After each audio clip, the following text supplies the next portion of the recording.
வந்து ஒரு மதத்தை சார்ந்தவர்களை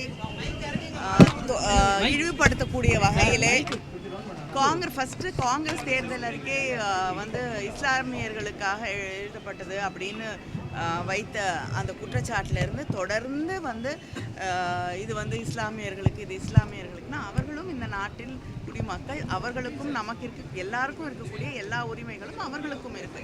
அப்படி இருக்கக்கூடிய ஒரு சூழலில் அவங்களுக்கு எந்த திட்டங்களும் இருக்கக்கூடாது அப்படின்னு தொடர்ந்து ஒரு வெறுப்பை உருவாக்கக்கூடிய நிலையிலே வந்து ஒரு பிரதமர் பேசுவது நிஜமாகவே ஒரு எல்லாருக்குமே இந்திய நாட்டில் இருக்கக்கூடிய அத்தனை பேருக்கும் ஒரு அச்சத்தையும், இப்படிப்பட்ட ஒரு வெறுப்புணர்வு அவசியமா வந்து ஒரு அரசியல் லாபத்திற்காக இப்படிப்பட்ட ஒரு காழ்ப்பும் வெறுப்பும் அவசியமான்ற கேள்வி முன்வைக்கிறது.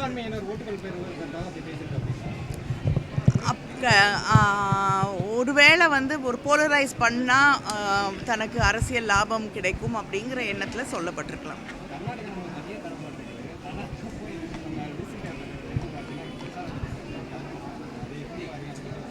இல்லைங்க, இது கர்நாடகா தமிழ்நாடு பிரச்சனையாக எல்லாம் நம்ம பார்க்க முடியாது. அதை தாண்டி இந்த நாடு காப்பாற்றப்பட வேண்டும், இந்த வெறுப்பிலிருந்து இந்த நாடு பாதுகாக்கப்பட வேண்டும். அதுக்கப்புறம் தான் வந்து அடுத்த விஷயங்கள்லாம் நிச்சயமாக நமக்கு தண்ணி வேணும், நமக்கும் அவங்களுக்கும் இஷ்யூஸ் இருக்குது, அதை யாரும் மறுதளிக்கல.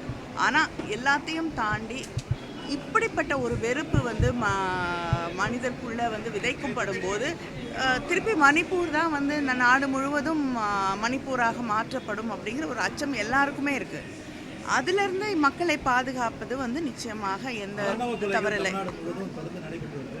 அண்மை காலத்தில் ஒரு மாதத்துக்கு முன்பாக பள்ளிக்கரணையில் ஒரு ஆணவ கொலை நடக்குது. அவங்க மனைவிக்கு உரிய நடவடிக்கை எடுக்கலன்னு சொல்லி சூசைட் பண்ணி இருந்திருக்காங்க. அவங்க பெற்றோர் ரிலேட்டிவ்ஸ் வந்து அவங்க உடலை வாங்க மறுக்கிறாங்க. ஆணவ கொலைகள் வந்து நிச்சயமாக தடுத்து நிறுத்தப்பட வேண்டும். வந்து ஏற்றுக்கொள்ளவே முடியாத ஒரு சமூகத்தில் இருக்க மிக மோசமான ஒன்று ஆணவ கொலைகள். நிச்சயமாக நடவடிக்கை எடுக்கணும். அதில் வந்து யாரும் வேறு கருத்துக்கள் இருக்க முடியாது. மிக கடுமையான நடவடிக்கை எடுக்கப்பட வேண்டும். நிச்சயமாக அவங்களுக்கு வந்து அப்படி அந்த ஆணவ கொலையில் ஈடுபட்டிருக்கவங்களுக்கு எந்த விதமான தயவோ தாட்சணியமோ யாருமே கொடுக்க முடியாது. மேடம், தேர்தல் முடிவு எப்படி மேடம்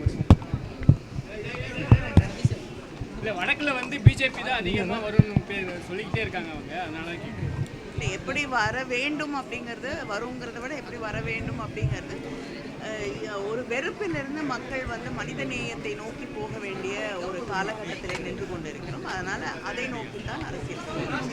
மாண்புமிகு தமிழக முதல்வர் மதிப்புக்கும் மரியாதைக்கும் உரிய அண்ணன் மு.க. ஸ்டாலின் அவர்களுடைய ஆதரிக்கக்கூடிய இந்தியா கூட்டணி வரக்கூடிய பாராளுமன்ற தேர்தலில் தமிழகத்திலே போட்டியிடக்கூடிய 39 தமிழகம், 1 பாண்டிச்சேரி ஆக 40ம் நமதே நாடும் நமதே என்கின்ற முழக்கத்தை முன்னெடுத்து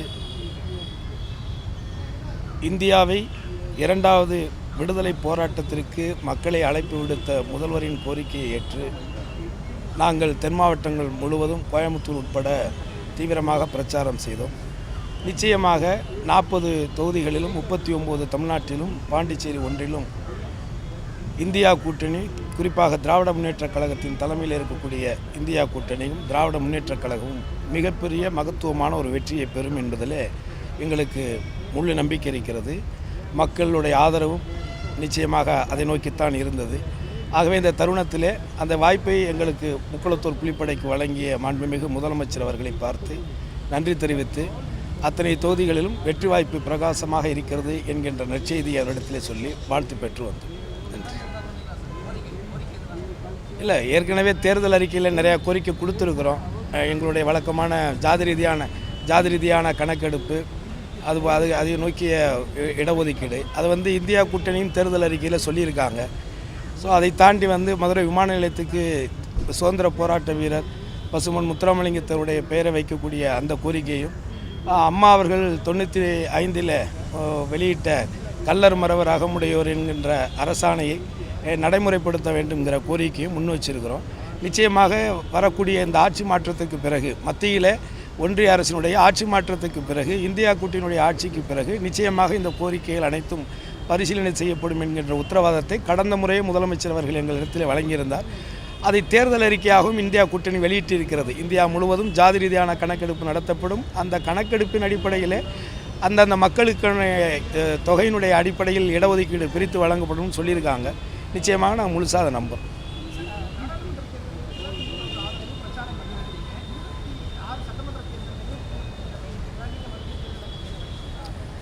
இல்லை, இப்போதைக்கு அந்த திட்டம்லாம் இல்லை. இப்போதைக்கு மாண்புமிகு முதல்வர் அவர்கள் அழைத்த இந்த இந்திய தேசம் 2வது சுதந்திர போராட்டத்தை எதிர்நோக்கி இருக்கிறது அப்படின்னு சொன்ன அந்த அழைப்பில் 1000% உண்மை இருந்தது. அதை ஒவ்வொரு இந்தியனாக, இந்த மண்ணினுடைய பிரஜையாக நான் அதை முழுசாக உணர்ந்தேன்.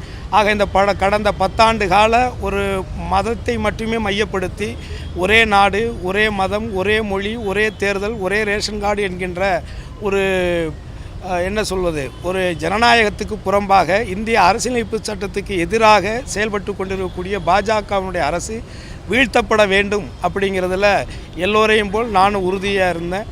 அந்த செயல்பாட்டை மாண்புமிகு தமிழக முதல்வர் அவர்கள் அதை நோக்கி பயணித்ததன் காரணமாக அவரோடு சேர்ந்து நாங்கள் இந்த பிரச்சாரத்தில் ஈடுபட்டோம். நிச்சயமாக அந்த ஆட்சி மாற்றம் உருவாகும்னு நான் முழுசாக நம்புகிறேன்.